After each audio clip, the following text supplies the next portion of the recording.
que tiene la reflexión de hoy es: Dios no ha terminado con nosotros y esto no es todo lo que había. Puedes nosotros reemplazarlo contigo o conmigo. Dios no ha terminado conmigo, Dios no ha terminado contigo, hay más. Esto no es todo lo que Él tenía preparado para ti. Pensé en preparar específicamente este tema a partir de lo que nosotros estamos viendo como iglesia, pero es un tema bastante universal en realidad. Como iglesia nosotros estamos enfrentados a algo que es propio de una iglesia itinerante como la nuestra, que busca lugares a través del tiempo que arrendamos para poder congregarnos. Siempre hemos tenido esta visión de buscar una casa, porque el nombre de la iglesia tiene parte importante respecto de la manera en la que nosotros hacemos iglesia. Esto no es un cuento inventado por nosotros en lo más mínimo, porque la Biblia establece súper explícitamente que Dios nos adopta como sus hijos. Entonces, el concepto de familia, de ser la familia de Dios, es un concepto explícitamente enseñado. Entonces, todas las iglesias locales somos parte de la familia de Dios. Y la casa ilustra muy bien las dinámicas relacionales de intimidad que ocurren dentro de una familia, en un lugar que se habita. Y esto ha marcado parte de nuestra ruta respecto de cómo hacer iglesia. Pero la iglesia como organismo crece a través del tiempo, y eso hace que los espacios se hagan pequeños y hay que repensar el buscar distintos espacios que se ajusten a el crecimiento que se va dando a través del tiempo. El punto es que esa pesquisa de un nuevo lugar siempre es medio agónico. No sé si en todas partes, me imagino que en parte sí, pero Temuco en particular es un lugar como súper difícil en términos inmobiliarios, un lugar donde hay como poca oferta respecto de un lugar que cumpla las características para una iglesia. ¿Y por qué esta introducción y por qué esta reflexión? Porque de pronto en ese cansancio que viene del proceso de buscar un lugar, que tiene hartas otras aristas, la arista económica, el tema del tiempo, el pensar que efectivamente si el lugar no es suficientemente amplio para dar crecimiento, limita efectivamente la posibilidad de que más personas se sumen y puedan visualmente entrar a un lugar y decir: aquí hay espacio para mí, que es algo que nosotros queremos profundamente y que además está en el corazón de Dios. Esto es algo que tensiona y que en el tiempo produce cansancio. Un cansancio natural de ir a visitar un montón de casas, de hacer llamadas y cosas así. Pero también ese cansancio que a veces te dice: chuta, en realidad podríamos de pronto quedarnos tranquilos y disfrutar que podemos ajustarnos de una u otra manera y seguir como estamos, los que estamos en el espacio que tenemos, y nos la arreglamos. ¿Para qué vivir permanentemente circunstancias de tensión por ir más adelante?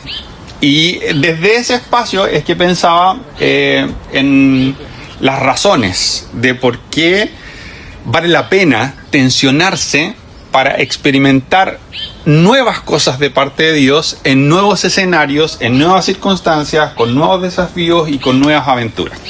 Entonces, desde esa perspectiva, el tema de la búsqueda de una casa termina siendo solo una excusa para hablar de cómo Dios siempre tiene planes más grandes, más espectaculares, más abundantes y que producen mayor plenitud y sentido de propósito en nuestras vidas, pero que muchas veces esos planes vienen de la mano, en cuanto a nuestra participación en ellos, de confiar. Y confiar muchas veces implica cambiar esto natural de tomar decisiones en base a lo que veo y entiendo racionalmente. No significa que nos volvamos locos y decíamos cualquier cosa, pero sí cambiamos nuestros parámetros para tomar decisiones. Y no nos paramos en lo que vemos, sino en la confianza y convicción que tenemos del Dios que está a nuestro lado. Y en función de eso, nos atrevemos a hacer cosas que tensionan nuestra vida con la convicción de que, a pesar de que la confianza me va a complicar quizás mucho por un rato, me va a alinear con el camino que Dios me está invitando a recorrer. Y eso va a generar que finalmente yo voy a estar lo mejor que es posible estar, porque no hay ningún otro camino que se compare siquiera con los caminos que Dios prepara para nuestras vidas.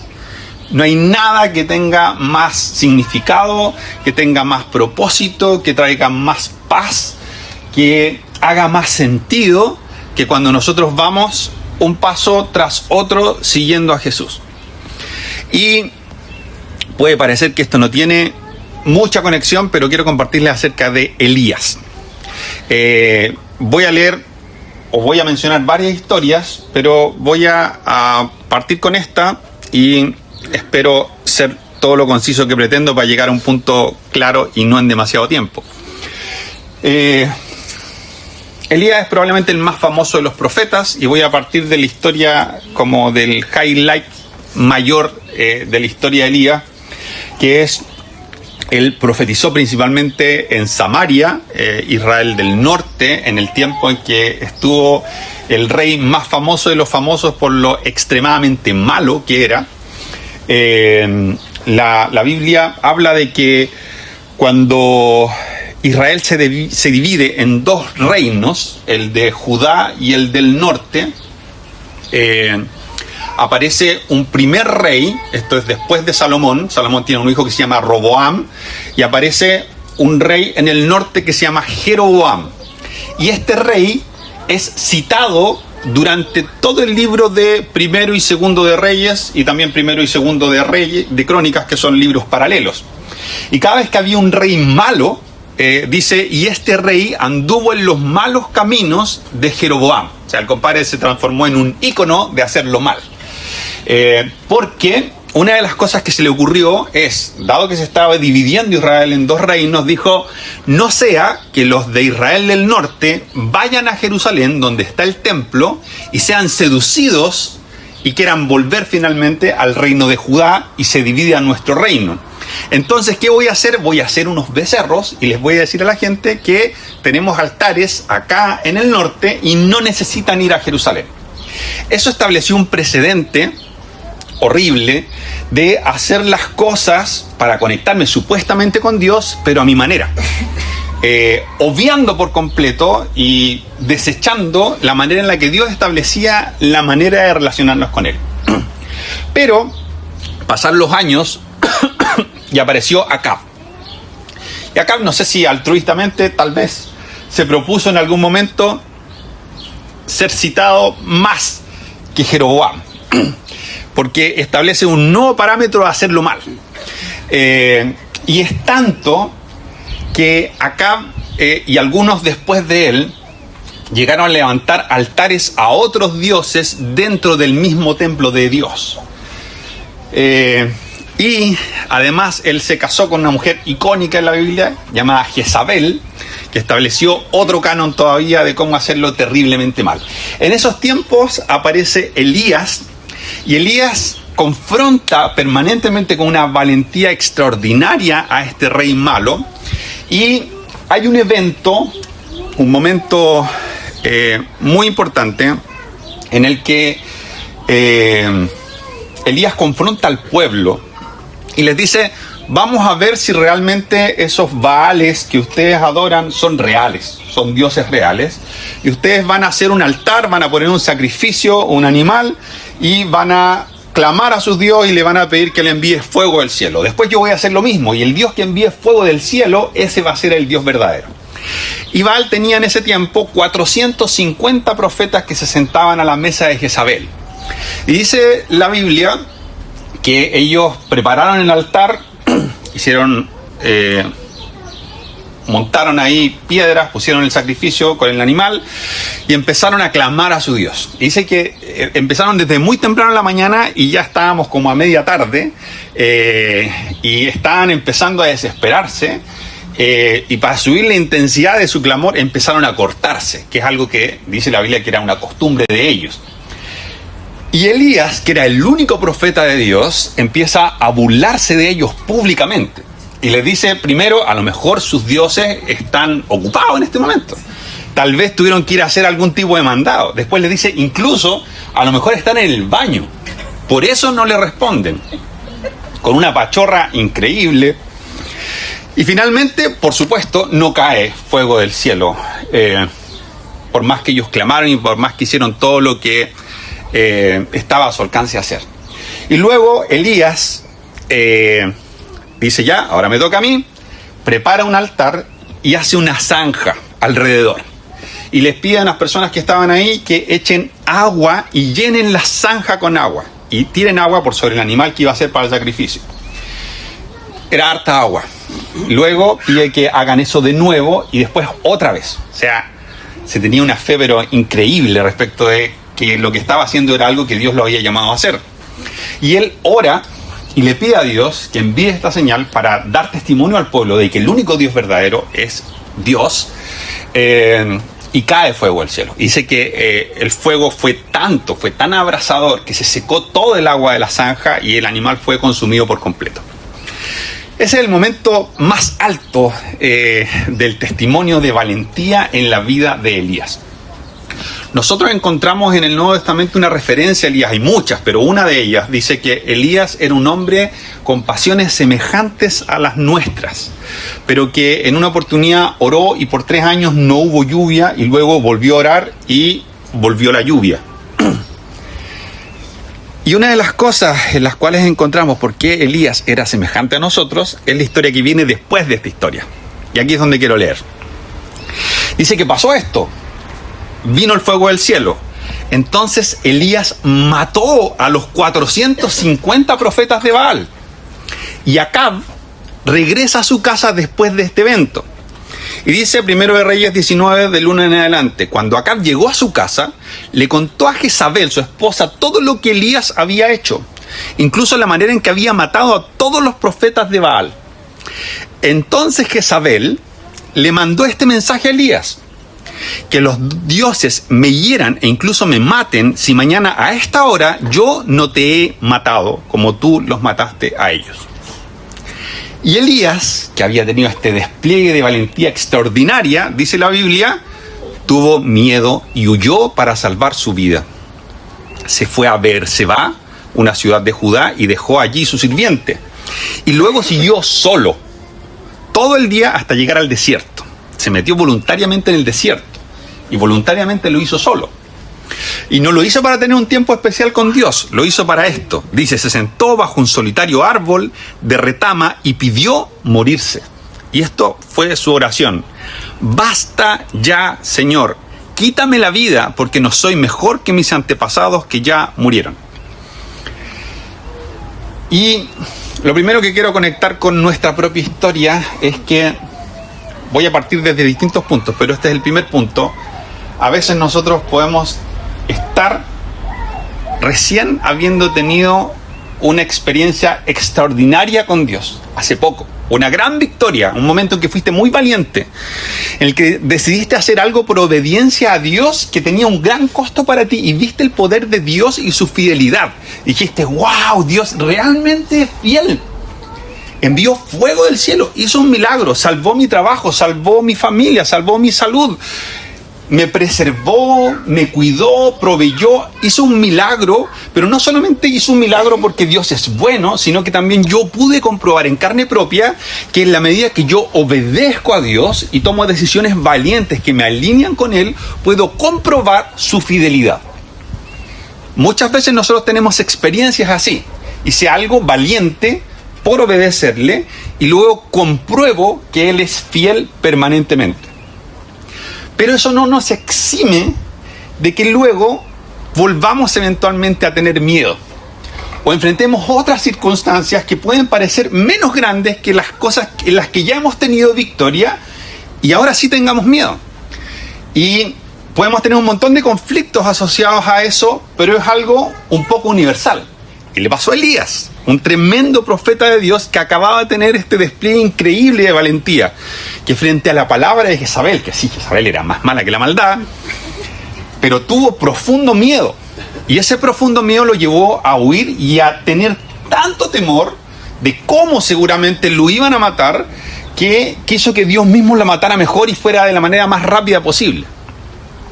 Entonces dice que Elías se acostó, durmió debajo de un árbol y luego de repente es despertado por el ángel del Señor que le dice: Elías, come porque te espera un largo camino.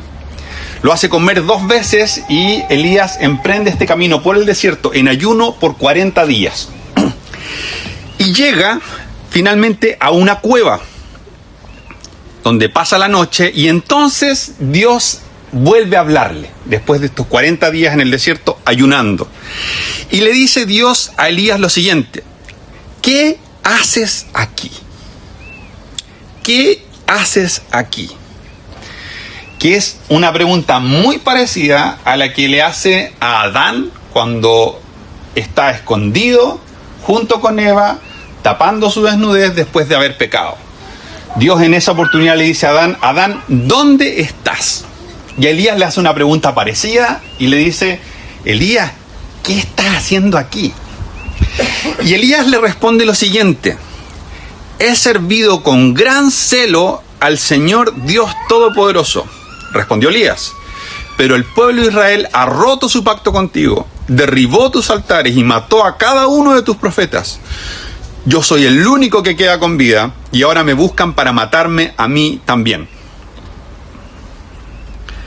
Voy a leer una parte, pero voy a volver sobre ese punto. Dice: el Señor le dijo: sal y ponte de pie delante de mí en la montaña.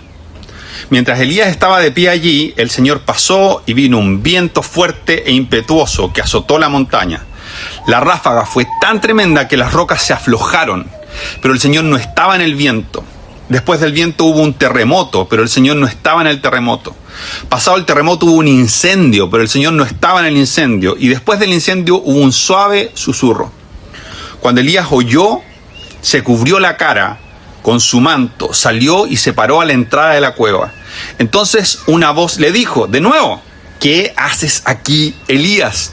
Y él respondió lo mismo: he servido con gran celo al Señor Dios Todopoderoso, pero el pueblo de Israel ha roto su pacto contigo, derribó tus altares y mató cada uno de tus profetas. Yo soy el único que queda con vida y ahora me buscan para matarme a mí también. Y hay 2 cosas que veo en esto que quiero compartir con ustedes. La primera, el mismo pasaje más adelante dice que había 7,000 personas que no habían doblado sus rodillas delante de los Baales. Contrario a lo que Elías creía en este momento.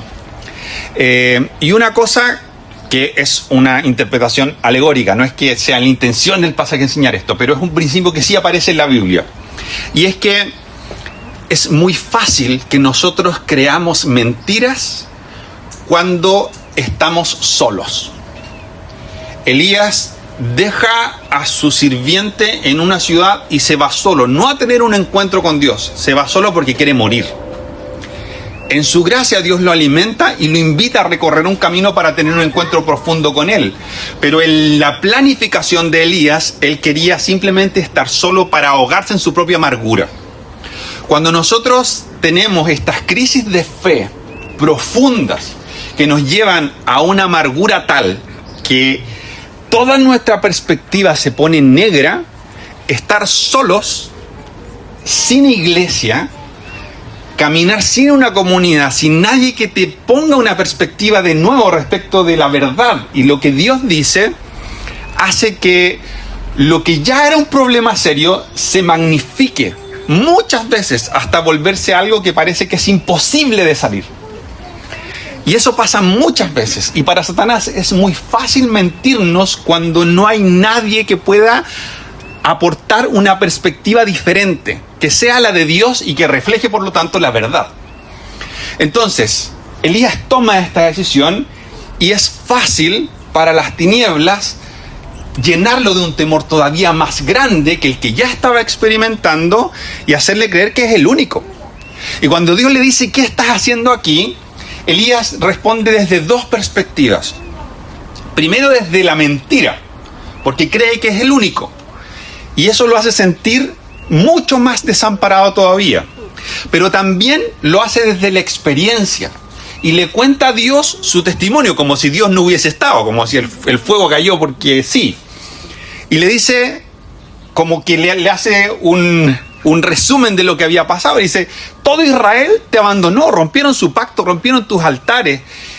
Soy el único que queda y a mí también me buscan para matarme. Contándole la historia de cómo este evento extraordinario redujo precisamente a este único hombre que queda siendo fiel y que en el fondo asume su muerte como algo inminente. Entonces el Señor le dijo, regresa por el mismo camino que viniste y sigue hasta el desierto de Damasco. Cuando llegues ahí, unge a Hazael para que sea rey de Aram. Después unge a Jehú, nieto de Nimsi, para que sea rey de Israel. Y unge a Eliseo, hijo de Safat, de la tierra de Abel Meola, para que tome tu lugar como mi profeta. Y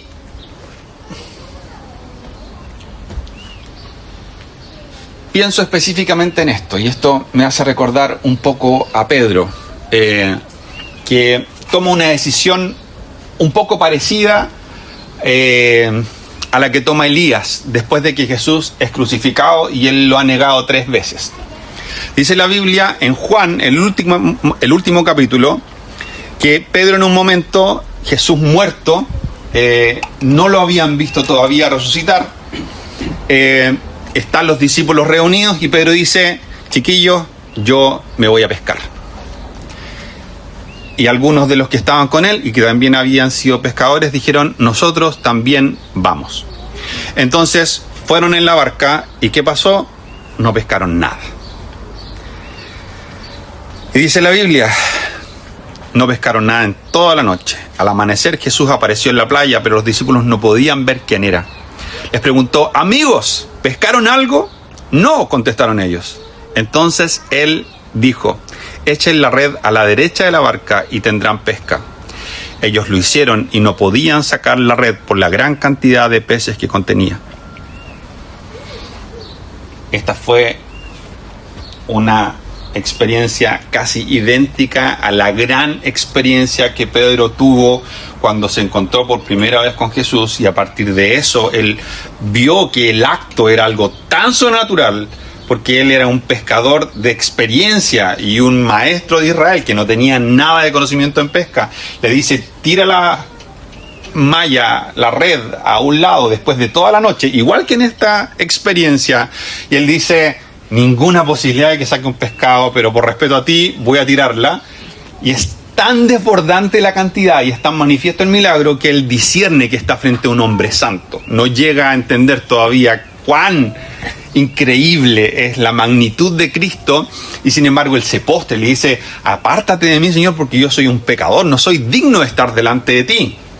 Y en ese momento Jesús le dice, ahora tú me vas a seguir y ya no vas a ser pescador, sino que vas a ser pescador de hombres. Y cuando Jesús muere, Pedro tiene su cabeza y su corazón llenos de que lo había negado 3 veces, y dice, esta vida de pescador de hombres ya no fue. Y en una decisión trágica, pero siendo el hombre de Dios que era, decide dar un paso atrás, y algunos de sus amigos lo siguen, y vuelve a hacer lo que hacía antes de encontrarse con Jesús. Y Jesús en su ternura aparece y vuelve a hacer el mismo milagro. Y después de que los espera en la orilla con esta pesca increíble, les tiene un pancito recién horneado, les preparó pescado, comen juntos. Nadie reconocía a Jesús físicamente, pero no tenían ninguna duda de que era Jesús. Entonces Jesús invita a Pedro aparte y le pregunta, ¿Pedro, me amas? Y Pedro se desarma y hace algo parecido a Elías. Le responde algo automático, así como Elías repite el panfleto de una larga respuesta idéntica una y otra vez. Pedro como que no se deja permear por las preguntas de Jesús, como, Pedro, ¿dónde estás? ¿Estás pescando otra vez? Yo te dije que esto no es lo que tú eres. No te olvides de quién eres. El tema nunca es quién eres. Adán era el representante de Dios en la tierra. Elías era el profeta de Dios. Pedro, esta roca que iba a ser un pilar importantísimo en todo lo que Jesús iba a hacer. Y el tema no era quién eres, porque eso nunca está en duda. Pero ¿dónde estás? Y Pedro estaba otra vez, igual que Elías, igual que Adán, en el lugar que no tenía que estar. Y se repetía a sí mismo algo que no se dejaba permear por la pregunta de Jesús. Jesús le pregunta, Pedro, ¿me amas? Y Pedro le responde, tú sabes que te quiero. Apacienta entonces a mis ovejas. Pedro, ¿me amas? Señor, tú sabes que te quiero. Apacienta entonces a mis ovejas. Y le vuelve a preguntar 3 veces, como 3 veces Pedro había negado a Jesús. Pedro se desarma porque es imposible no conectar estas 3 preguntas con las 3 negaciones. Y Jesús le dice, entonces apacienta mis ovejas. En la primera historia, Adán está cubierto por la vergüenza de su pecado, pero cuando finalmente se encuentra con Dios, él le echa la culpa a Eva. Y cuando Dios confronta a Eva, Eva le echa la culpa a la serpiente. Ninguno de los dos asume responsabilidad ni pide perdón. Cuando Dios se encuentra con Elías, Elías viene en una circunstancia muy distinta. Él ha tenido una gran victoria, pero está lleno de miedo. Y Dios le pregunta, ¿dónde estás? Él tiene mucho temor y lo lleva a un lugar para tener un encuentro con él. Elías sabía escuchar la voz de Dios y pasan todos estos eventos naturales portentosos. Uno de ellos es fuego, y la experiencia de Elías con el fuego era una de las maneras en las que él ya había tenido un encuentro con Dios. Y recién venía hace un par de días arrancando después de este evento extraordinario en que Dios se había manifestado en el fuego. Pero en esta nueva experiencia Dios no estaba en el fuego, ni tampoco en un huracán, ni tampoco en un terremoto. A lo mejor Dios también se había encontrado con Elías en un terremoto antes, porque mucho del ministerio de Elías había sido poder así pero disruptivo, que dejaba la embarrada en todas partes. Había sido usado para denunciar a reyes, para resucitar muertos, para hacer multiplicación de alimentos, para hacer un montón de cosas extraordinarias, como un terremoto, como un huracán o como un fuego cayendo del cielo. Pero la invitación de Dios en este momento de extrema fragilidad de Elías era para que él aprendiera a relacionarse con él de una manera distinta. Y esta manera distinta era a través de un susurro, como un viento muy suave. Y entonces Dios vuelve a hablarle de una manera distinta y le dice literalmente, aunque de otra manera, pero literalmente, no he terminado contigo, Elías. La cúspide de mi plan para ti no era este evento extraordinario de que caiga fuego del cielo y luego tú mates a estos profetas del engaño y haya una gran victoria para mi nombre.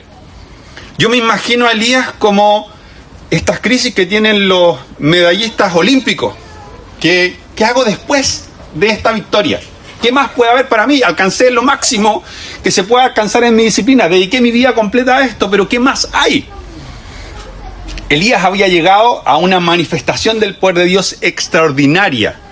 Y luego, al verse amenazado y no sabiendo qué más podía haber después de eso, siente profundo temor de perder la vida. Y yo me imagino de manera horrorosa. No me imagino que Jezabel le fuese a tirar un piedrazo en un ojo y listo. Pero Dios tenía más cosas para Elías. Y esas más cosas para Elías era, anda, porque vas a ungir a un rey en otro país, vas a ungir a un rey en tu país y vas a ungir a un sucesor. Hay mucho trabajo para ti todavía. Y va a ser a través de estos sucesores, estos ungidos y este sucesor, que yo voy a dar muerte a aquellos que tú no pudiste vencer. Y vuelve a surgir esta idea de que solos, aun cuando hayamos experimentado cosas increíbles de parte de Dios, no llegamos a completar la tarea que Él tiene para nosotros. Porque Elías es precisamente el máximo referente del poder de Dios a través del ministerio profético. Pero Elías no pudo ser usado para matar a Jezabel. Jezabel tuvo que ser matada por uno de estos reyes que él ungió, particularmente por Jehú. Entonces, Primero, necesitamos a otros. No importa cuán espectacular te sientas o literalmente seas, la fe solos hace muy mal. Nunca llegamos a experimentar la plenitud de lo que Dios ha preparado para nosotros si creemos que lo podemos hacer a nuestra manera como Jeroboam o solos, como en un momento de su vida, el más bajo, que suele ser así, que en nuestros peores momentos tomamos la decisión de creer que solos lo vamos a hacer mejor y nos va peor. Porque para Satanás es más fácil mentirnos y es más fácil que nosotros creamos en esas mentiras. Pero Dios le dice también, no he terminado contigo. Y se lo dice a Elías y se lo dice a Pedro. Elías viene de una gran victoria y está en su punto más bajo porque está lleno de miedo. Pedro viene de una terrible derrota y cree que él no vale para nada. Elías está muerto de miedo, pero dice, soy el único fiel. O sea, su autoconcepto, él quería morir, pero su autoconcepto no estaba tan dañado. Su autoestima estaba bien puesta todavía. Le decía, a mí también me buscan para matarme, pero soy el único que te ha sido fiel. Y a veces yo puedo venir de un lugar o del otro. Puedo llegar de este lugar en el que siento que mi vida espiritual ya está bien. Esto es lo que había para mí y está bien. Soy un buen cristiano, una buena hija de Dios. Soy más fiel que Mati. No quiero más. Estoy perfecto, pero soy mejor que Mati. Pocos pueden decir eso. En el mundo. A veces podemos tener esta idea de que hemos experimentado el poder de Dios. Dios te ha usado para sanar enfermos, para dar testimonio de Él, para que gente se convierta, para compartir con otros de lo que Él te ha dado, para manifestar su misericordia, su ternura. Y podemos en algún momento confundirnos y creer, ya está, esto es todo lo que había. Y en un momento sentir miedo, pero el miedo no viene de que yo sienta que soy insuficiente o que lo hice mal. Viene de que las circunstancias apremian. Pero en realidad yo lo he hecho fantástico. Y llegué a la cúspide de lo que la fe es. Para esas personas, Dios les dice, primero, estás muy equivocado porque estás lejos de ser el único. Segundo, le añadimos a Cristo y vemos que ninguno de nosotros da ningún ancho. Es solo por la gracia de Jesús que podemos permanecer en este camino. Entonces le dice primero, estás equivocado, pero luego también le dice, ojo, hay muchas más cosas por hacer. Y luego está Pedro que viene de la vereda completamente opuesta y dice, yo no valgo para nada. Y toma esta decisión trágica de decir, voy a volver a ser pescador. Pero imagínense este tipo que después de haber tenido experiencias con Cristo impresionantes, Pedro vio a Jesús ser transfigurado en su gloria en un monte, lo vio resucitar gente, lo vio multiplicar alimentos, lo vio sanar ciegos, lo vio hacer cosas impresionantes. Y cuando Jesús muere se siente tan desolado, lleno de culpa, porque además le había prometido que lo iba a seguir hasta la muerte y luego lo niega, tal como Jesús le había dicho. Y él le dice a Jesús, Jesús, estás muy equivocado, yo jamás te negaría. Lo niega, Jesús muere y ve a Jesús. Pero antes de verlo, toma la trágica decisión de volver a ser pescador. Y si eso no podía ser más trágico, se encuentra con que es un pescador fracasado. Ni siquiera vuelve a ser un pescador decente. Pasa toda la noche y no pesca nada. Si el tipo ya no podía estar más en la B, imagínense al darse cuenta de que ni siquiera volviendo atrás valía algo. Ahora ni siquiera era un pescador competente, no valía para nada. Y Jesús aparece, lo invita, le prepara una comida y luego tiene una conversación a solas. Y le dice, de manera muy distinta, lo mismo que le dijo Dios a Elías. No he terminado contigo, Pedro. Apacienta mis ovejas. Tengo más cosas para ti. Entonces, para mí es muy importante recordarnos a través de las historias bíblicas que importa mucho cómo vivimos, pero importa más cómo termina nuestra historia. Hay muchos testimonios en la Biblia, como Saúl, que empezó con grandes victorias extraordinarias, siendo lleno del Espíritu Santo, como Salomón, que tuvo sabiduría más que nadie antes de él, que terminaron muy mal. Hay otras historias. Hay una historia en Segundo de Reyes, casi al final, de un rey que se llamaba Manasés, que dice que era peor que Acab. Es la única persona que se menciona en todos los reyes que fue aún peor. Y este tipo levantó los altares que su padre había tirado por tierra y volvió a hacer altares dentro del templo de Dios. Dice que sacrificó a su hijo en fuego y que mató a muchos inocentes, que practicó la hechicería y la adivinación. Y en Segundo de Reyes dice que murió. Pero en Segundo de Crónicas cuenta la misma historia de Manasés. Y Segundo de Crónicas 33 dice así: Manasés tenía 12 años cuando subió al trono y reinó en Jerusalén. 55 años. Hizo lo malo a los ojos del Señor y siguió las prácticas detestables de las naciones paganas que el Señor había expulsado de la tierra. Reconstruyó los santuarios paganos que su padre Ezequías había derribado. Construyó altares para las imágenes de Baal y levantó postes dedicados a la diosa Acera. También se inclinó ante todos los poderes de los cielos y les rindió culto. Construyó altares paganos dentro del templo del Señor, el lugar sobre el cual el Señor había dicho: mi nombre permanecerá en Jerusalén para siempre. Construyó estos altares para todos los poderes de los cielos en ambos atrios del templo del Señor. Manasés también sacrificó a sus propios hijos en el fuego, en el valle de Ben Hinnom. Practicó la hechicería, la adivinación, la brujería y consultó a médiums y a videntes. Hizo muchas cosas que eran malas a los ojos del Señor y con eso provocó su enojo. Incluso Manasés tomó un ídolo que había tallado y lo colocó en el templo de Dios, en el mismo lugar donde Dios les había dicho a David y a su hijo Salomón: mi nombre será honrado para siempre en este templo y en Jerusalén. Sin embargo, Manasés llegó al pueblo de Judá y de Jerusalén a cometer cosas aún peores de las que habían hecho las naciones paganas que el Señor había destruido cuando el pueblo de Israel entró en la tierra. El Señor le habló a Manasés y a su pueblo, pero no hicieron caso de las advertencias. De modo que el Señor envió a los comandantes de los ejércitos asirios y tomó a Manasés prisionero. Le pusieron un aro en la nariz, lo sujetaron con cadenas de bronce y se lo llevaron a Babilonia. Pero cuando estaba sumido en profunda angustia, Manasés buscó al Señor su Dios y se humilló con sinceridad ante el Dios de sus antepasados. Cuando oró, el Señor lo escuchó y se conmovió por su petición.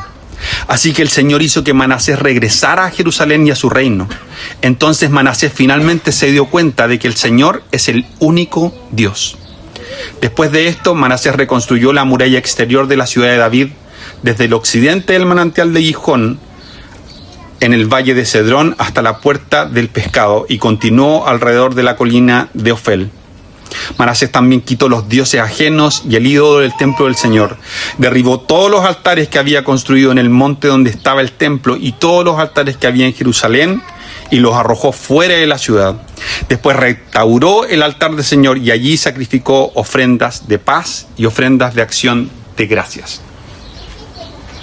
Esto es antes de Jesús y refleja el eterno corazón misericordioso de Dios.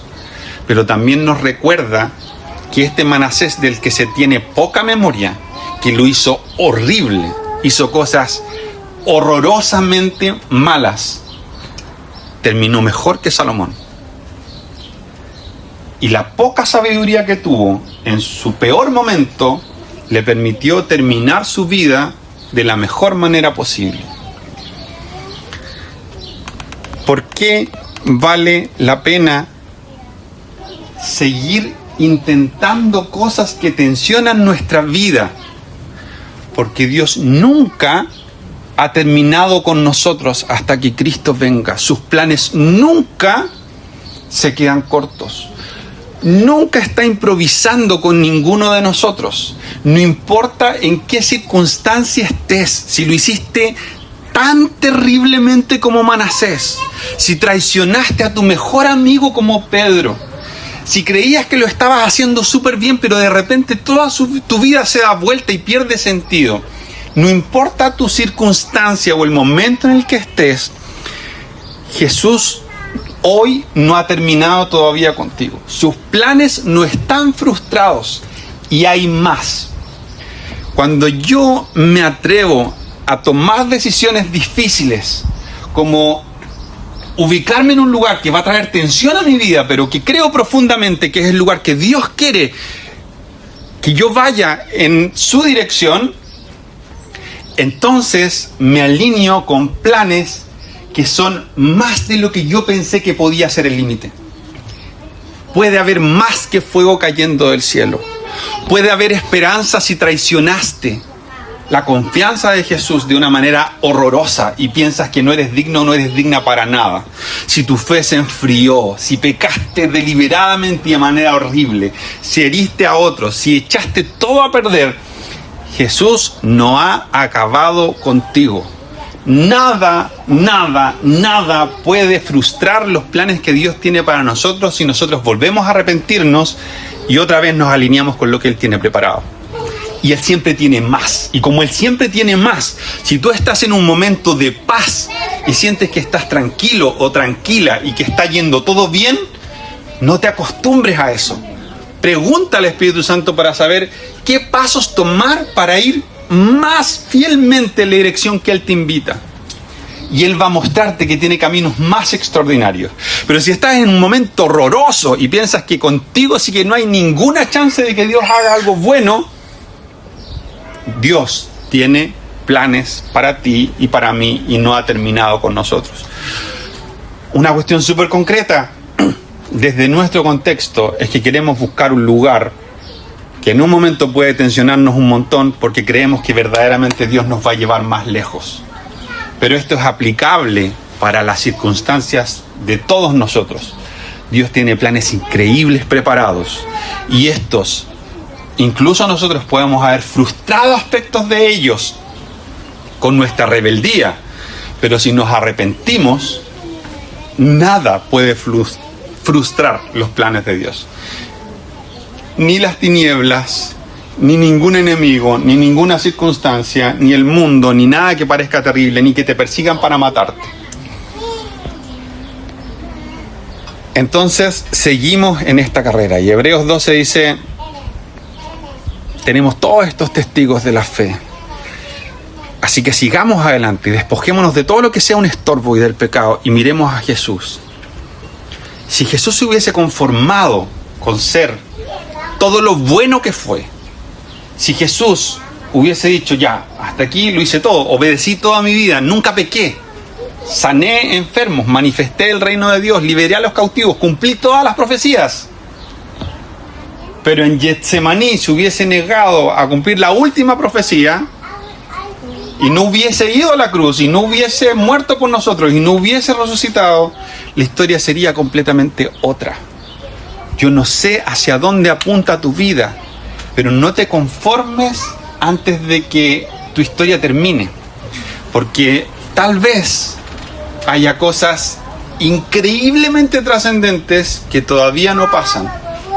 Y lo que yo sí sé es que si yo me pongo en el lugar en el que espero más de Dios y lo obedezco para alinearme con eso, Él siempre va a tener más. Siempre va a tener la creatividad, los recursos, el poder y el amor para hacer más.